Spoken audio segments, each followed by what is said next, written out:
From the Library of Congress in Washington, D.C.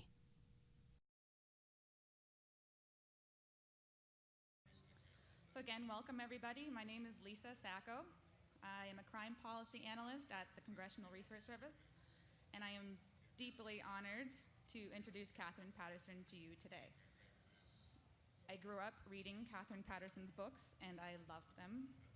As an imaginative child, I was friends with the boy next door with endless woods to play in, who had an older sister that I adored, but I differed from her in every way. And as a child with a deep love of history, including that of the Mills in Lowell, Massachusetts, I treasured Katherine Paterson's Bridge to Terabithia, Jacob Have I Loved, and Liddy, among several others. I owe great authors like Katherine Paterson, as well as my mother, Mom, in the audience, a very large thank you for nurturing my love for reading at a very tender age and during my formative years. I think that's one of the greatest gifts you can give to a child, is a love of reading. Katherine Paterson is an American treasure. An interesting fact, born in China. It's an American treasure, a highly regarded and celebrated author of children's and young adult literature. She's received numerous literary awards, including 2 Newbery Medals and 2 National Book Awards. The American Library Association recently honored her with the Laura Ingalls Wilder Award for her substantial and lasting contribution to literature for children. She and her husband John recently collaborated on a new book called The Flint Heart, and most recently, a few weeks ago, her book of short stories called A Stubborn Sweetness and Other Stories for the Christmas Season was released just in time for Christmas, which, let me remind you all, is only 13 weeks away. So, with no further ado, let me welcome Katherine Paterson, who you're all here to see.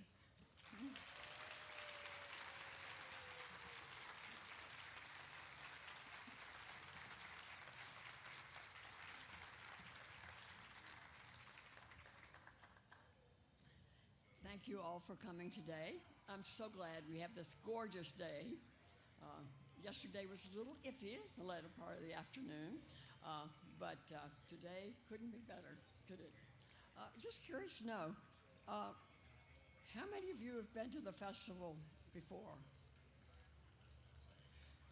How many of you have never been to the festival before? Oh, great, welcome, welcome. I'm sure you'll come back again and again. I was honored to speak at the Gala for Authors a couple years ago, and I said in my introductory remarks, I hope nobody was counting how many times I'd been here, because I know they try to get different people here, and if they counted how many times I'd been at the festival, they would never let me come again, and then suddenly, here I am again this year. I'm so thrilled.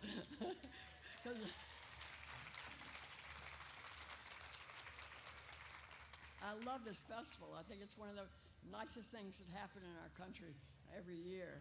And so those of you who are new to the festival, I hope you have had as wonderful experience as I usually have here, and you'll be back again and again for the festival.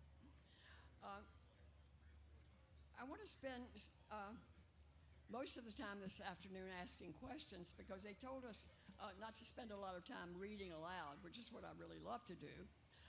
But I will talk about 2 books that I have coming out this fall, and that's very unusual for me. I didn't have anything coming out last year, so it's kind of amazing to me that I have 2 books coming out.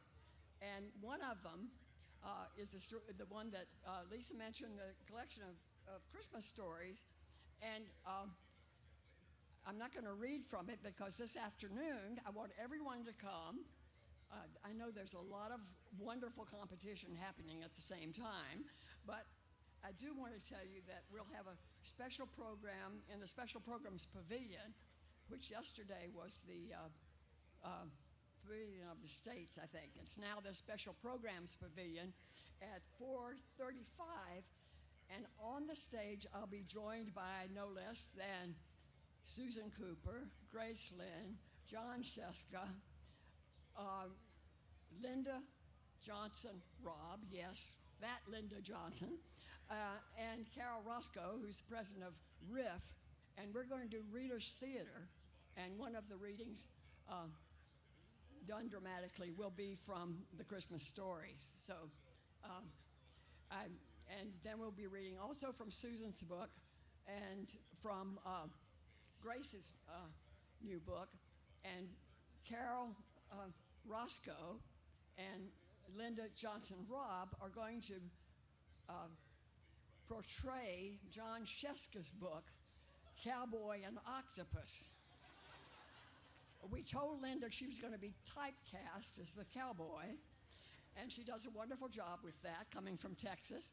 And Carol Roscoe has the most amazing octopus costume you've ever seen, done by a professional costume designer who happens to be the daughter of Mary Bridget Barrett, who is our president of the National Children's Book and Literacy Alliance. So I'm just promising you, if you come at 4:35 afternoon, we're going to have fun, and I think you might too. So I hope you'll be there. That was the commercial. Well, I mean, I'm doing commercial for everything, aren't I? So I can't divide commercials. The book that is so beautiful that you're going to have to look at it yourself close up. It's called Giving Thanks, Poems, Prayers, and Praise Songs of Thanksgiving. Now, I don't know if you've seen the book called Brother, Sun, Sister, Moon that Pamela Dalton and I did together 2 years ago, which was on the New York Times Best Illustrated Books list. Well, I think Pamela has outdone herself with these pictures. They're quite different from Brother, Sun, Sister, Moon, but they are stunning. And do you know who Pamela Dalton is? Well, she's probably the foremost, now let's see if I can say the word because it's German and my German ancestors would be embarrassed, but Schritt, somebody who speaks German it's paper cutting. And she does these exquisite paper cuttings. And she has told me in detail. In fact, I think the Chronicle website has detailed video of Pamela doing her paper cutting. She takes one sheet of paper, folds it, and everything that's going to be duplicated on either side, she sketches in and cuts when it's folded. Then she opens it up, and the pictures that are not going to be duplicated, then she sketches those in and cuts them. She uses up an X-Acto blade every half hour to do this. So once she's cut the pictures, she irons the piece of paper. She dyes it with coffee to give it a certain look. Then she paints with watercolors what's going to be in color. And then, of course, she has to iron it again, and then she affixes it to the background. It's absolutely amazing thing, and she was so wonderful to me. After Brother, Sun, Sister, Moon, if you're familiar with that book, the picture of Brother Wynn, she gave me as a present. And people come into my dining room where it's hanging, so every time I walk into the room, that's the picture I'm looking at. And they just cannot believe the pictures in 3 dimension. But even published in a book, they are stunning. And I think Giving Thanks is just as stunning a book as Brother, Sun, Sister, Moon. So please take a look at it when you can hold it in your hand and really look at these wonderful, wonderful pictures. The way I got involved in that whole project, because as you might guess, Handprint Books is not one of the publishers that I'm most connected with. Christopher Francis Kelly, who is the publisher of Handprint Books, was my publisher way back when I was at Lodestar Books, which is now part of the Penguin, and I think Penguin Random House, these publishing houses are crazy. But Christopher left Penguin when my longtime editor, Virginia Buckley's list was closed down at Dutton because he was so unhappy that they were firing the people underneath him. So he left, and he said, I've always wanted to start my own small publishing house. And I said, Christopher, if there's ever anything I can do for you, let me know. So 15 years later, he called me and he said, I found this wonderful paper cutting artist, and I wonder if you'd be interested in doing a book with her. And he sent me on the internet some pictures of Pam's work. And I thought, boy, the privilege of working with an artist of that quality, how often does that come along? And so, of course, I said yes. And I said, how did you meet Pam? Well, it happened that his brother, who is a farmer, owns a little health food store to help pay for the farm. And Christopher went into the little store and saw these gorgeous paper cuttings hanging on the wall. And he said to his brother, who did this wonderful work? And his brother said, oh, Pam, she's a neighbor, lives up the road. So he goes to Pam's house, knocks on the door, and said, would you be interested in doing a book? Well, Pam said to me, you know, he didn't know that all my life I had dreamed of doing a children's book. So Brother, Sun, Sister, Moon was Pam's first book, and I was thrilled to be a part of it. And so when Christopher said, you want to do another book with Pam, we all got our heads together and tried to figure out what would be a worthy successor to Brother, Sun, Sister, Moon. And I think it was Christopher's idea that we should do a book of prayers of thanksgiving, mostly and praise from all over the world in many different traditions. And some of them are funny and some of them are very serious, but it's a wonderful collection. And my chief job was to write an introduction to the book and then a meditation for each chapter of the book, which was quite a good exercise for me to think about what makes me thankful and how can I give thanks in any circumstance. It's not easy to do, as some of us know very well. So that is giving thanks. And then a stubborn sweetness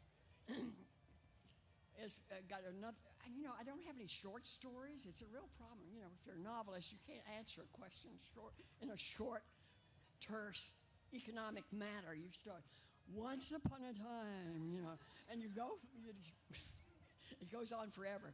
So I see one of my sisters is right there in the audience. She can wave at me if the story's going on far too long.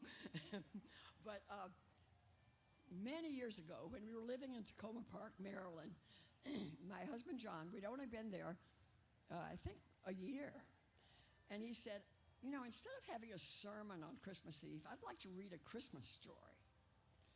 And I was not I'd never published a work of fiction in my life at this point. But he sent me to the library to find him a Christmas story to read. And I came back and said to John, they're nothing but sentimental pap. I don't think you should be reading sentimental pap from the pulpit. Christmas is not a sentimental mush event. And I can do better than that, I said. And so I wrote a Christmas story for my husband, not knowing how to write fiction, not knowing anything about how to write fiction. And I read that, and the next year was 1968, which if you're old enough to remember 1968, you know what a dreadful, horrible year it was. And I said, I don't think this is an appropriate year for a story. So I skipped 68. But almost every year after that, as long as my husband was in the ministry, and he was in the ministry for a very long time, every year he would say, are you going to do a Christmas story for me? And it became this inexorable deadline because it had to be read on Christmas Eve. And finally, about 2 days before Christmas, he would yank it out of the typewriter, because it was a typewriter in those days, and said, it's not getting any better, and you don't have any more time. So every year, he would read these stories from the pulpit. And eventually, we published a collection of them, and then eventually he moved to another church, and I began writing more stories. I said, can't you read the same stories you read at the old church?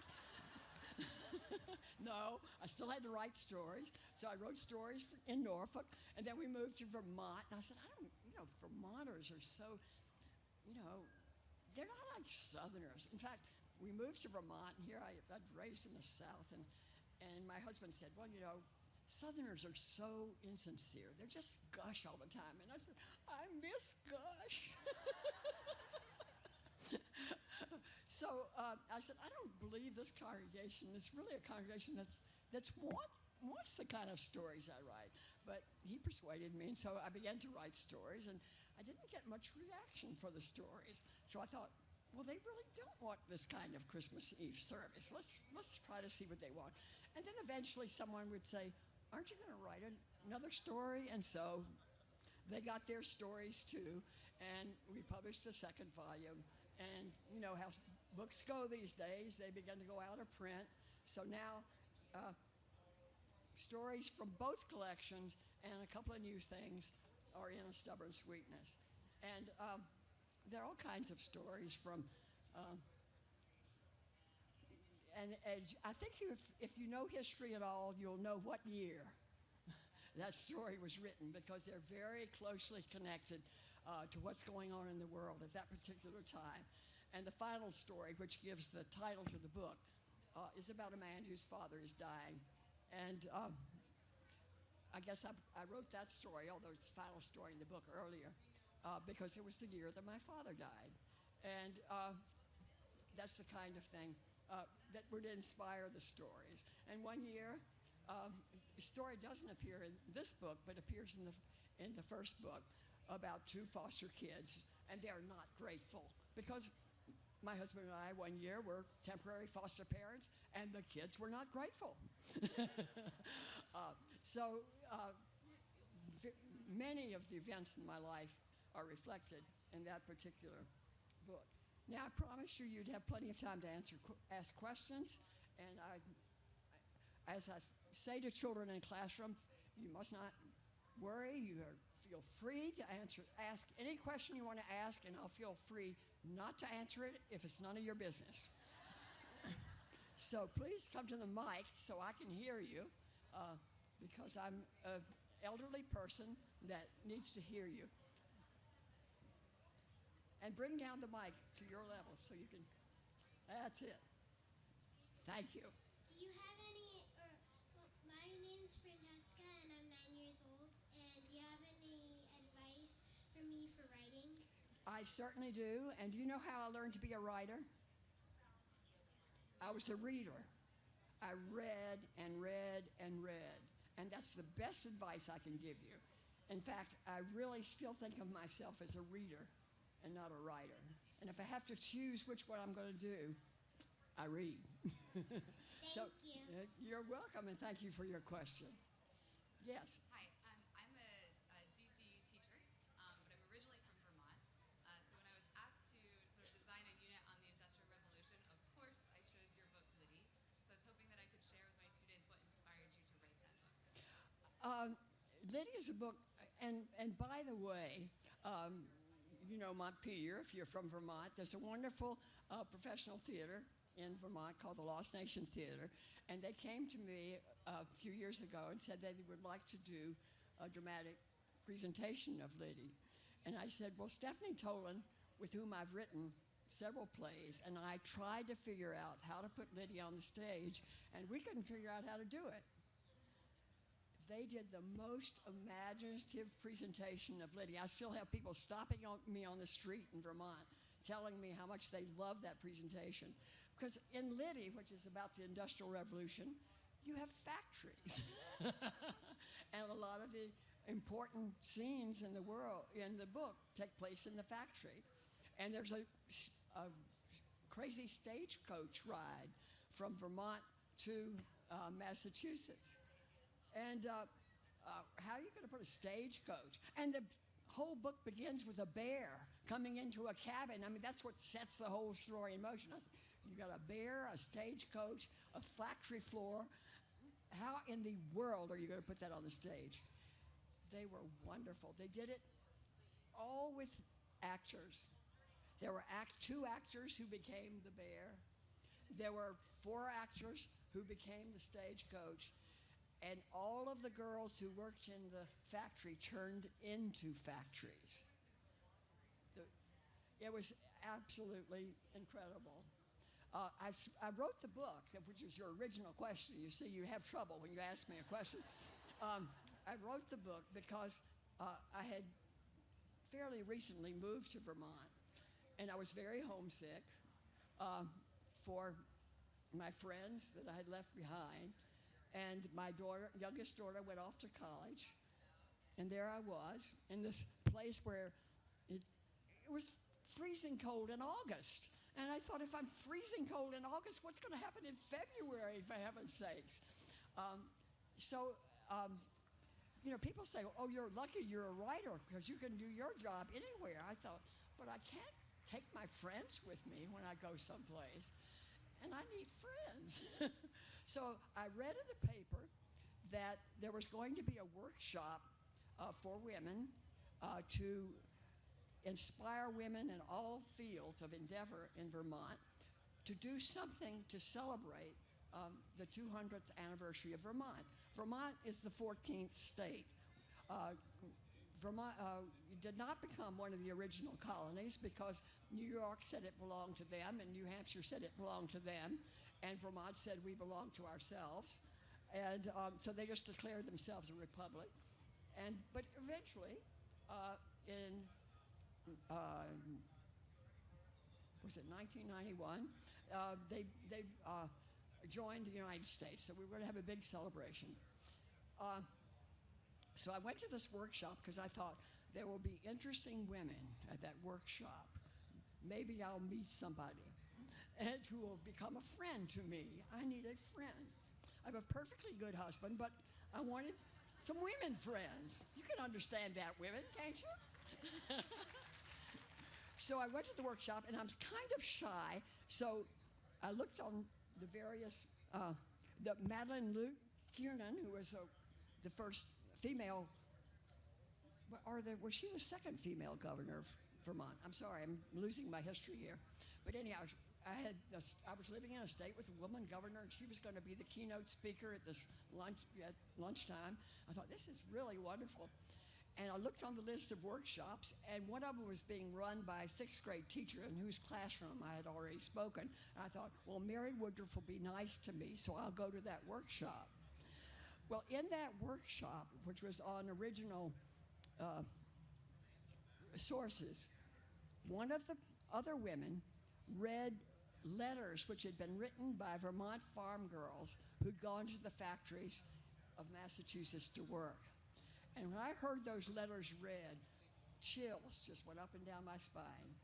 And I said, somebody's got to write a book about these wonderful young women who left the farms behind and went to the city, many of them to send their brothers to college, or to save the family farm, or to, they were the original spinsters. But once all the wool market and gathering went west, there was nothing for them to do. So they were sort of surplus population, and they could go to the factory and earn real money for their families. And so I thought, I've got to write a book about these women. And then I was very careful not to look in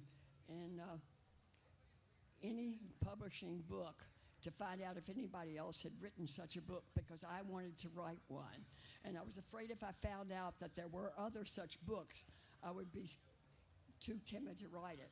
So I began doing I knew nothing about Vermont. I hadn't lived there very long. I knew nothing about the Industrial Revolution in New England. I mean, I'd grown up in the South where the Industrial Revolution was the cotton gin. So it was a real education for me, learning about my new state, and also about a whole part of history that had been lost on me. She's a good girl. I love that girl. Thank you for asking about her. Mm-hmm. Hi, my name is Lisa, and we're here with a group of a mother-daughter book club, and we finished the Jacob Have I Loved book and thought it was phenomenal.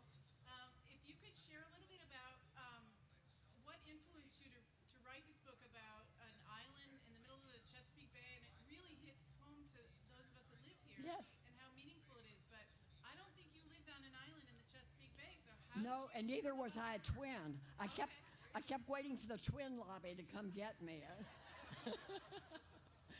But I'm not one of these people like my dear friend Phyllis Naylor, who's got so many ideas for books she's not going to live long enough to write them. I finish a book and I say, well, that was a nice career while it lasted.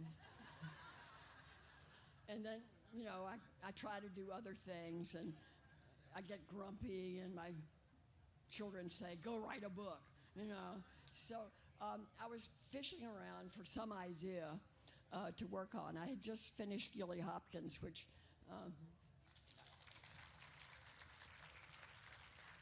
I love all these silly books, but I'd finished, and that was so much fun to write after Bridge to Terabithia, which nearly did me in. And I didn't have any other ideas. And so I suddenly realized that I was listening to adult friends of mine, perfectly intelligent. They wouldn't have been my friends if they weren't really intelligent, lovely people. And they were saying things like, well, Mother always loved him best. Or if my sister hadn't done, I think she said, stolen my doll when I was 7 years old, my life would be quite different. And I thought, isn't there some statute of limitations on what your sister did when she was 7 years old? You were 7 years old. And I thought, this is a very interesting phenomenon. And I began to, once you get aware of something, you begin to hear it more and more of people who are still crippled by their childhood jealousies. And I thought, well, I'm very biblically oriented. I was raised by Southern Presbyterian missionaries, and boy, did I know the Bible. And I thought, if you go into the Bible, it's not so much the parent-child struggle that you hear about. It's the sibling struggle. I mean, the first murder is Cain kills Abel. And then you've got Jacob with Rachel and Leah. And you go on, and I think, this is a really rich load to mine. And so I thought, I will write about, and I wasn't sure whether I will write about twins, because that's the Jacob and Esau story. Not that I knew anything about twins, but because they were twins. And I will write about, I didn't know whether it was brother, sister, or sister, sister. I was pretty sure it wasn't brother, brother. I don't know why. But because I guess I like to write about girls more. And, but I didn't know where they lived or what the problem was. And I did all kinds of false starts on it. And then Christmas time, my sister Helen, who happens to be sitting right there in front of me so I can see her, gave to my son John a book called Beautiful Swimmers. Do you remember this, Helen? And it was after Christmas, I picked up this book and I began to read it. Beautiful Swimmers is about the watermen on the Chesapeake Bay. And the more I read, the more I knew I'd found my setting. I was going to write about an adolescent who felt isolated. I will put her in the middle of the Chesapeake Bay, and boy, will she ever be isolated. And it was a wonderful setting when the more you read about those islands. I mean, they were brought to Methodism by I guess you can't call them circuit riders if they have to get there on a boat. But I mean, they were all converted to Methodism many years ago, and very strong religious communities. And it just seemed to me the perfect setting for this book. Once I had the setting, I had an idea. I had two sisters who were growing up in this setting, and then I sat down to write. And every time I sat down to write, I was so filled with anger that I could hardly type. And I thought, what is the matter with me? And I thought, I'm so mad at Louise that she doesn't recognize that her parents love her and her sister loves her. No. There's something deeper. I thought, it's a little hard to write about an emotion that you don't feel very deeply. And somebody is feeling jealousy a lot more than they ever dreamed they did. And so I took that anger and that latent jealousy that I really thought was somebody else's problem, but obviously was not just someone else's problem. And I began to write with it. And, it's a lot cheaper than psychiatry. And it was quite an experience for me. But I was in the middle of writing this book, and over time, my gosh, I wasn't even looking at the thing. I've got to quit because my dear friend, Susan Cooper, is following me, and I would not dare step on her time. So, thank you very much. This has been a presentation of the Library of Congress. Visit us at loc.gov.